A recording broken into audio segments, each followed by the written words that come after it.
All right, lots to talk about. Figured I'd just throw a video out with some early impressions, kind of just first thoughts, because while there wasn't some crazy huge new addition like there was, with the announcement of a second game, Path of Exile 2, with less ExileCon, it is pretty big that the two games are split up. So I just have my general thoughts of what's going on, and I figured we'd just open a dialogue and we could talk about it. Because there's lots of people in every single camp who have very strong opinions about everything. So right now, I would describe it as tentative optimism. My opinion on POE 2, the news of the split, the divorce of the two. So really, it could just be good or bad. Keep it honest. We just kind of have to wait and see. We can't really form a big opinion on whether it's going to save PoE and bring in a new influx of players who otherwise were too intimidated by how quick and ruthless PoE 1 is in its monsters. Also, we can't say that it's going to destroy Path of Exile 1 and that GGG will put it on life support and eventually slowly kill the game off. Uh, I don't know how the hell you guys are saying either end of those two things. Nobody actually knows. So please stop acting like you have so much conviction, or rather, you have a lot of conviction, but that you actually have some authority or, some hidden information you've divined. Wow, you've looked more than a year into the future and can tell what's going to happen. That's crazy. Yeah, it's kind of just wait and see. I think overall, it's a good decision, but that depends on exactly what PoE 2 is like through the leveling and in the end game, and exactly how they continue to develop PoE 1 leagues going forward. And just to be honest, or to clarify, they are going to have PoE 2 league, a month into the PoE 2 league, then the PoE 1 league launches, right? So it's going to be one or the other is going to be a late league launch, right? So we're always going to have some content. They're not doing it simultaneous, and they're not releasing the same leagues in both. They are separate games that are receiving separate updates. Although the lore will be, probably a little interchanged and whatnot. So why I think it's kind of good, and we can go over, I didn't write it down, but we'll go over some of why I think it's kind of bad, right? Because it is valid to think it's kind of negative, to be a little negative about it. So the split in the game, I think it's nice because it's allowing PoE 2 to have a reset. So they're resetting the story, right? We have a story reset. They're resetting kind of the speed and player power. They're resetting the meta, like how we actually create builds, how we're scaling builds. They're resetting that too with the things like weapon swapping, changes with auras and whatnot. Stuff like that is pretty big, and how link skills and supports work with each other is a pretty big reset. And it allows them to do that without killing off what we love, which is PoE 1, right? We really like PoE 1. We like shield charging quickly. We like shooting out projectiles and having explosions, right? We love killing monsters quickly and getting lots of loot. So we can have that death grip on PoE 1 and all that speed, right? You don't have to have a nice reset there. It allows PoE 2 to slow down, to be more accessible for newer players. They have a prettier campaign. The game, I assume, will be a little more enjoyable for a new player to join than PoE 1 is now. And it also gives us a pipeline for people to come from PoE 2, right? As a refuge from Diablo 4 seasons and all that. They can come to PoE 1 eventually once they've kind of graduated, if that's the vibe of PoE 2. I see it as like a Smash Ultimate versus Melee. It's not the most apt example because Melee is obviously just the better game. But in the vein of a accessible, comfortable, it just feels good to play, right? Smash Ultimate feels really good to play. While Melee is a much better competitive game. I don't know if anybody even understands this analogy, but Melee has no buffer on abilities, right? This old Smash game on GameCube has no buffer. Now, you can do a lot of cool tech to make your characters a lot faster, but if you just pick it up and you're not doing any of this tech and you have no idea what's going on, it feels sluggish. It feels horrendously slow compared to other games which have input buffer and, lots of quality of life things. Anyways, which I love that analogy. Okay, I just love melee. Anyways, want to throw that in. No baggage of porting over all items and uniques. This is something you have to keep in mind. That was probably a huge pain in the ass for them, is having to port over all the void tabs, porting over all of the random linked or socketed gems in gear, you know, just even just the uniques, right? Just the uniques. They would have to rebalance. So many, pretty much every unique would have to be rebalanced. They would have to do so much to get it to work, to have the PoE 1 port over to PoE 2. And I can be sympathetic, right? That's a big pain in the ass. They don't have to rebalance everything anymore. They can make new uniques, and they don't have to develop within an ecosystem of uniques and gems and everything, right? They have the freedom for a true fresh start and a reset to create their vision. Oh, that word. Okay. So to be a steel man for the other side, because, you know, not even steel manning it, just, you know, to be honest, it is kind of crappy to feel like we will be in PoE 1 and that it may be left behind. I get that. Mainly, I think the thing that kind of sucks the most is we won't be getting all the cool new graphics for PoE 1, right? We won't be getting a lot of the animations. And yeah, the MTX carries over, but our fireball won't look as cool. You know, like a lot of that, it kind of sucks. You know, if we end up not liking PoE 2 because it's not as quick and we're not killing monsters as fast as we think we can, or, you know, whatever it is, it really sucks that we just have the game that looks worse. And I'm not too, right? I like melee. You know, it doesn't look that hot these days, but it does kind of suck at the end of the day, right? We don't get a cool new skill gem system to go alongside that speed, violence, momentum that we love in PoE 1. All the farming and, you know, exploding legions and doing 80 deli and, you know, all of that stuff. We're not getting a new skill gem system with that. We're not getting the ability to swap gear while we're leveling without having to rearrange our sockets and whatnot. It's kind of disappointing, but only if PoE 2 just sucks. So as long as PoE 2 doesn't suck, then, I mean, hey man, it should be fine. It should be fine. But yeah, it's all wait and see. There's probably a few more things. I mean, it's kind of just like you know, a little disappointing, right? I'm not like super upset. I'm not super mad. I get why they did it. It makes sense, right? And man, it's been 4 years, so, you know, I'm sure they know that it's a bittersweet kind of thing. Like, I get why they did it, but I hope they, and I'm sure they do, understand why it kind of sucks for a lot of people and why they're a little bit upset. We'll talk about the kind of slower gameplay and all that, which I think is the main reason why people are upset. But huge changes, we'll just go through them. Gold is a pretty big change, but it's also not really that big a change at all, right? Gold being added to the game was something they decided against because currency dropping is supposed to be what you trade with and what you're using and has value. But it seems like they added gold just so that when people are playing, new players especially, it's something that drops, so they feel like they're getting something, even if no items drop, because you can't just keep showering with rares. At least was the excuse given.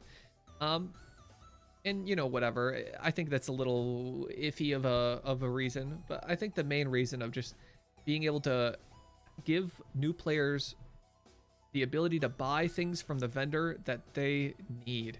So resistance gear, being able to get that from the vendor. Being able to gamble for uniques is pretty cool too. And it sounded like this was going to be used for crafting as well.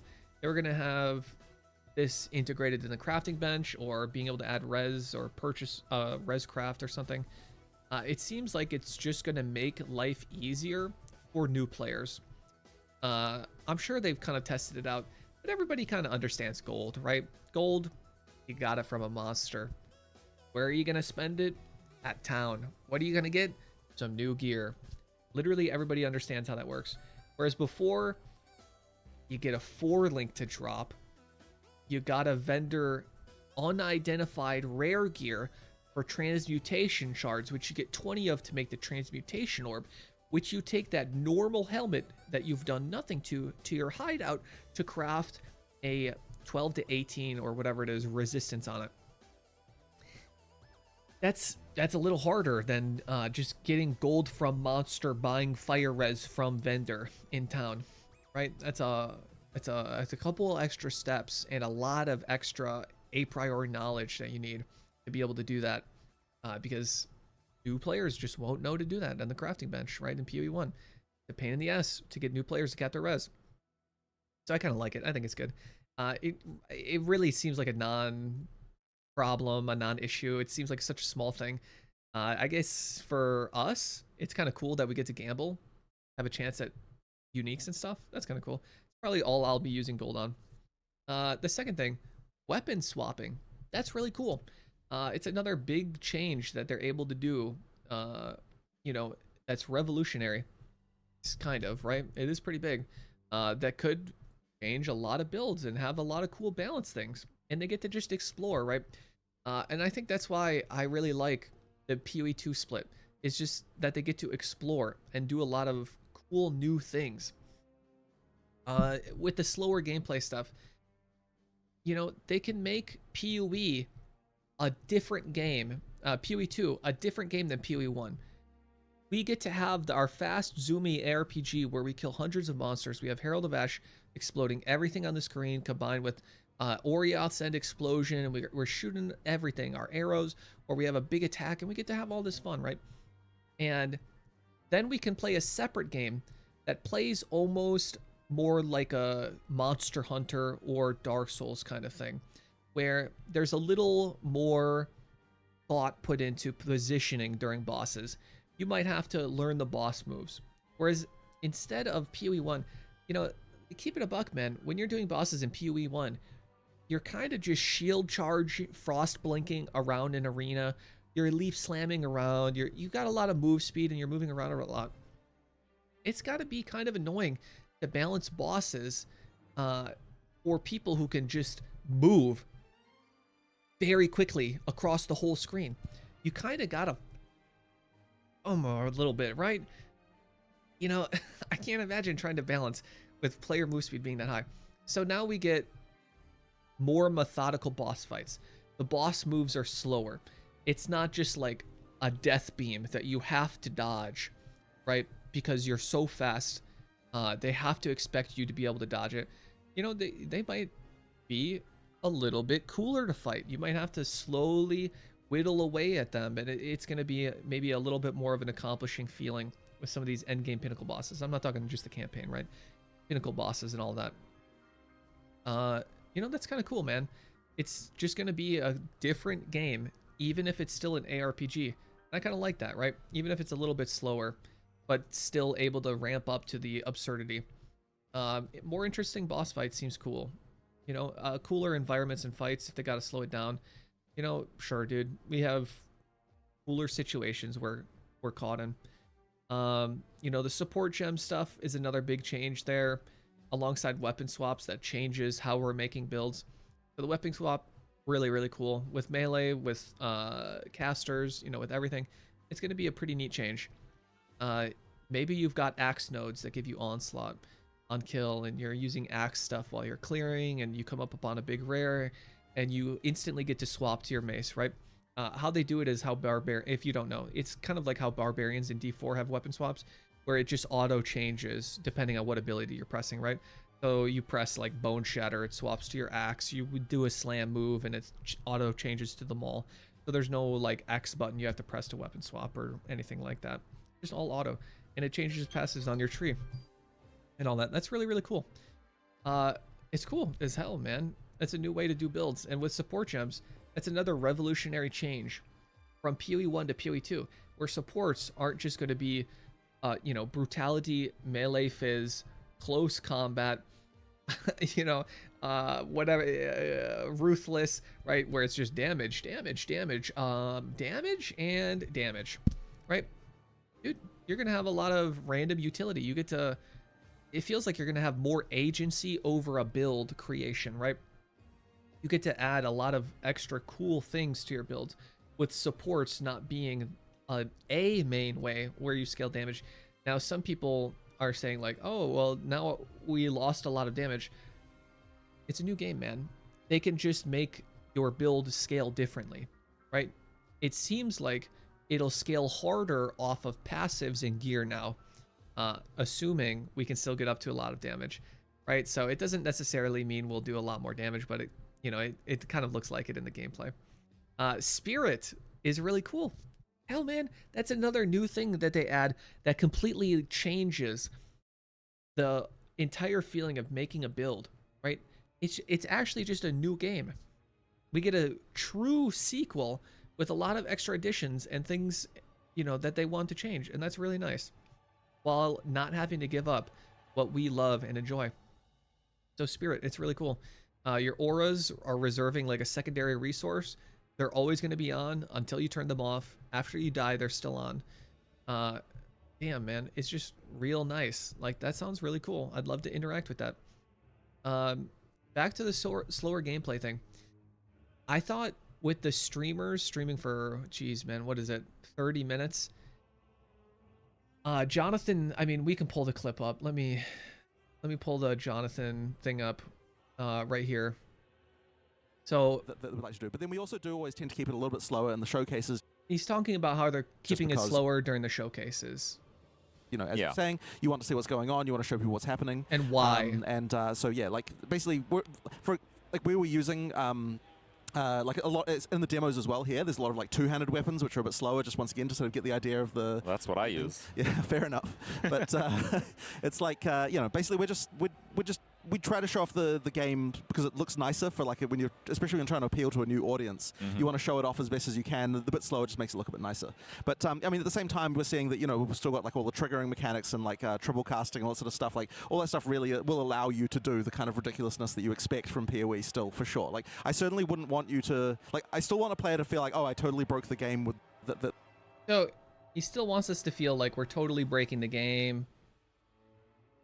We're going to be able to ramp up. We're still going to be able to have a lot of fun in PoE 2 with, goofy builds that just like destroy the game, right? Now, I don't know, maybe he's lying, but that's part of my tentative optimism, right? Is that it's still going to be PoE at the end of the day, even if it's a little bit slower. My issue is, though, is these 30-minute segments with the streamers, they've been bad, right? They just suck. These streamers seem to have been given half baked is a little, I don't know, is that too crude? But it seems like they kind of just have been given handicapped or hamstrung builds where they just don't have good gear. They have no agency over the passive tree or the skill choices. And and then they don't get, very much loot while they're playing. I'm thinking to the Preach gameplay section. For 30 minutes, Preach, in 30 minutes, right? Preach went to one zone. He walked down the zone, fought a couple normal packs, fought one rare monster for what felt like 10 minutes because it just kept chasing him and it had life regen and he couldn't outdamage that life regen. It had nothing else. It was just life regen, right? And that was too much. Like he literally got countered. He got parried by one mod. And then he died to it. He goes back, he chases, whatever, he goes down a little bit more. He dies again. And it felt like he didn't even get through one zone. It was 30 minutes. 30 minutes. And he didn't get through a single zone. Man, that's really bad, right? That was painful to watch. And sure, he could have played it better. And maybe they need handlers there to help him or whatever, to remind him of like dodge rolls or whatever. Like Mathel made it through the prison up to the boss, died at the boss, and then he had to give up. But it just is not a good look. Even if the game is going to be faster later on, it's not a good look to have Priest just like sitting there in a zone, kind of killing a few monsters. I can't imagine he was having a lot of fun. I mean, the novel experience of playing PoE 2 and whatnot, of course. But man, he killed like 5 packs of normal monsters, 1 pack of magic monsters, and then struggled to death on the rare monster. And it's just, it wasn't good, man. Now, I get it. They're never going to show PoE 2 faster than how it actually will play, right? Of course not. They'll never show us super zoomy PoE 2 characters and then scale that down on release. What they will do is they'll show us just painful slowness, and then on release it'll just be like a normal game or something, right? I could see them doing that, and it sounds like that's what they're doing. I just don't know why they start it so low. It seems like it starts too low in these presentations. I get it for the trailers, right? They have to like show the ability. I get it for the Mark and Octavian playthrough. Like, they got to show the abilities, you know? You want to see the dude spinning and do his little step back and do his staff move and all that. And Octavian, you want to show off all the cool moves. But yeah, I don't know. The streamer interviews, it was just pain, right? It was just pure pain. Like, motherfuckers just want to play the game. And they got to, you know, very slowly kill monsters. Anyways, I kind of like it. We'll see what happens. Tentative optimism. I don't know what else you could have other than tentative optimism or pessimism, because it's literally just like a wait and see kind of thing right now. From what they're saying is it'll be a little bit slower, but still Path of Exile. And if that's the case, then I'm all for it, man. I'm not going to lie. Worst case scenario, we still get to chill on PoE 1 for a while, and we've got a game we maybe don't entirely enjoy, but can at least tolerate in a PoE 1 off season, right? That's the worst case scenario. Anyways, let me know how you feel, because I'm sure all of us have our own opinions about it. Some of us scared, some of us excited, maybe mad, a little bit disappointed and whatnot. Anyways, I'll catch you guys in the next one, though.